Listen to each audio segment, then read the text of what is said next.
खबर के साथ। पिछले 4 दिन से 40,000 के पार कोरोना के केसेस पूरे देश में सामने आ रहे हैं। बीते 24 घंटे की अगर बात की जाए तो 42,000 नए संक्रमितों की पुष्टि पूरे देश में हुई है और केरल एक बार फिर देश का कोरोना हॉटस्पॉट बन चुका है। केरल में रविवार को 29,836 नए संक्रमित सामने आए हैं और बीते 24 घंटे में 308 लोगों की मौत हुई है। तो अब तक कुल कोरोना का टीकाकरण अगर देखा जाए तो 68 करोड़ 72 लाख लोगों का टीकाकरण हो चुका है। लेकिन इसके बावजूद केरल देश का कोरोना हॉटस्पॉट बन गया है। केरल में रविवार को 29,836 नए केस सामने आए हैं।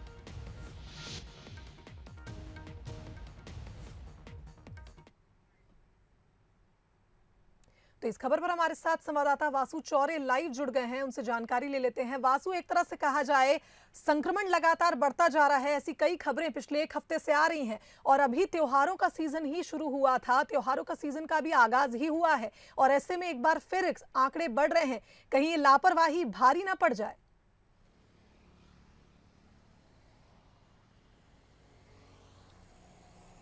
बिल्कुल शुभांगी, देखिए ये कहना गलत नहीं होगा कि जिस तरह से पूरी दुनिया में और देश में लगातार कोविड-19 के केसेस बढ़ रहे हैं, एक ये वार्निंग अलार्म की तरह है। अगर मध्य प्रदेश की भी हम बात करें तो रोज़ाना जो पॉजिटिव केसेस की संख्या है उसमें इजाफा देखने को मिल रहा है। आज की अगर हम बात करें तो बीते 24 घंटे में 22 नए मामले सामने आए हैं और एक बार फिर से जो बड़े शहर है मध्य प्रदेश के, चाहे भोपाल हो, इंदौर हो, जबलपुर हो, यहाँ से जो सबसे ज़्यादा केसेस हैं कोविड के वो निकलकर सामने आ रहे हैं और निश्चित तौर पर कहीं ना कहीं शासन प्रशासन की चिंता इन बढ़ते हुए केसेस को लेकर साफ तौर से जाहिर भी होती हुई नज़र आ रही है। लिहाजा अब शासन प्रशासन और भी ज़्यादा सख्ती के साथ जो कोविड गाइडलाइंस का पालन है वो करवाते हुए भोपाल और भोपाल समेत पूरे मध्य प्रदेश में नज़र आ रहा है। अस्पतालों की बात की जाए तो चिकित्सा शिक्षा मंत्री विश्वास सारंग से हमने बात की, उन्होंने बताया कि तीसरी वेव का जो अंदेशा है उसको देखते हुए अस्पतालों में पर्याप्त ऑक्सीजन, पर्याप्त जो दवाइयां हैं कोविड-19 से रिलेटेड उनकी व्यवस्था की गई है।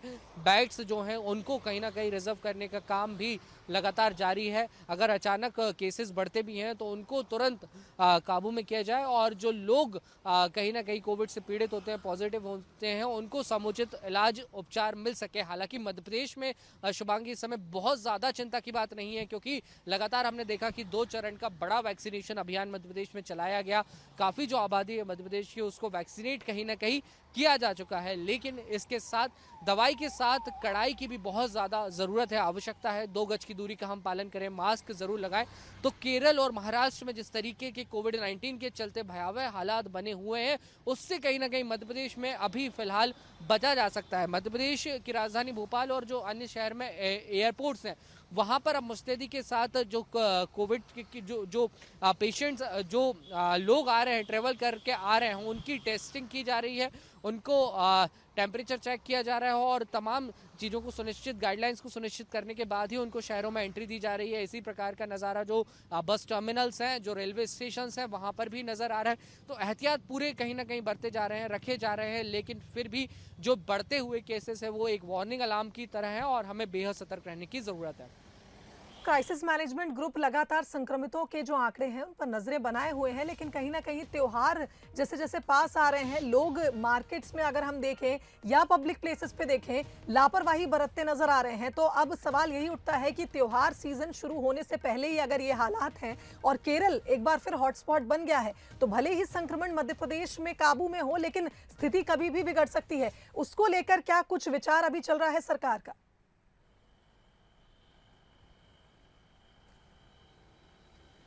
बिल्कुल शुभांगी, देखिए निश्चित तौर पर जो फेस्टिव सीज़न है वो शुरू हो चुका है। अब से कुछ दिनों बाद जो गणेश फेस्टिवल है वो शुरू होने जा रहा है। ऐसे में लोग घरों से बाहर भी निकलेंगे, त्यौहार मनाएंगे। गणेश फेस्टिवल के बाद जो दुर्गा उत्सव है वो शुरू होगा और फिर उसके बाद दिवाली का भी टाइम है।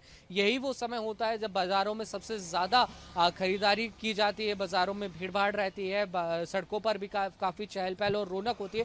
तो इसके लिए जैसा कि मैंने अभी आपको बताया तो शुभांगी की जो जिला प्रशासन की टीमें हैं, जो राजस्व का अमला जिला है उनको विशेष तौर पर जिम्मेदारी दी गई है कि बाजारों की लगातार मॉनिटरिंग की जाए।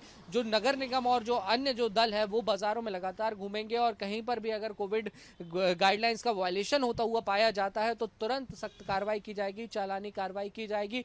पुलिस प्रशासन भी इसमें अब तक अहम भूमिका निभाता हुआ नजर आ रहा है। जगह जगह हम राजधानी भोपाल समेत मध्य प्रदेश के कई शहरों में देख सकते हैं कि जो लोग घर से बिना मास्क पहने निकल रहे हैं, जो कोविड का पालन नहीं कर रहे हैं, गाइडलाइंस का पालन नहीं कर रहे हैं, उन पर पुलिस प्रशासन समझाइश देता भी नजर आता है। जरूरत पड़ने पर सख्ती भी बढ़ती जा रही है। हालांकि अब ये बेहद आवश्यक हो गया है शुभांगी की जन भागीदारी एक बार फिर से लोग समझे और तमाम गाइडलाइंस का और प्रोटोकॉल्स का पालन करें, ताकि जो हमने देखा कि 2 से 3 महीने पहले सेकेंड वेव के दौरान जो स्थितियां थी वो दोबारा निर्मित ना हो। बिल्कुल वासु, और एक तरह से कहा जाए जिला प्रशासन की अगर हम बात करें या सरकार की बात करें, तैयारियां पूरी हैं और संक्रमण को रोकने के लिए लगातार अलग अलग प्रयास भी किए जा रहे हैं। लेकिन लोगों को भी समझना होगा कि जब वो बाजारों में निकले या त्योहार की शॉपिंग के लिए निकले तो कोरोना गाइडलाइंस का पालन करना ना भूलें। भले आप वैक्सीनेटेड हैं, उसके बावजूद खतरा अब भी मंडरा रहा है और एक बार फिर संक्रमण बढ़ता नजर आ रहा है। वासु, धन्यवाद आपका तमाम बातचीत के लिए। तो मध्य प्रदेश में त्योहारों के बीच बढ़ते संक्रमण ने एक बार फिर टेंशन बढ़ा दी है। प्रदेश में लगातार दूसरे दिन 22 नए संक्रमित आए हैं। इसमें 82% मामले इंदौर, जबलपुर, भोपाल से हैं और इंदौर में सबसे ज्यादा नए संक्रमितों की पुष्टि हुई है। यह आंकड़ा अब 9 पहुंच चुका है। तो देखते ही देखते एक बार फिर संक्रमण का खतरा बढ़ता ही जा रहा है। एक बार फिर आंकड़े बढ़ने लगे हैं और लोगों से अपील की जा रही है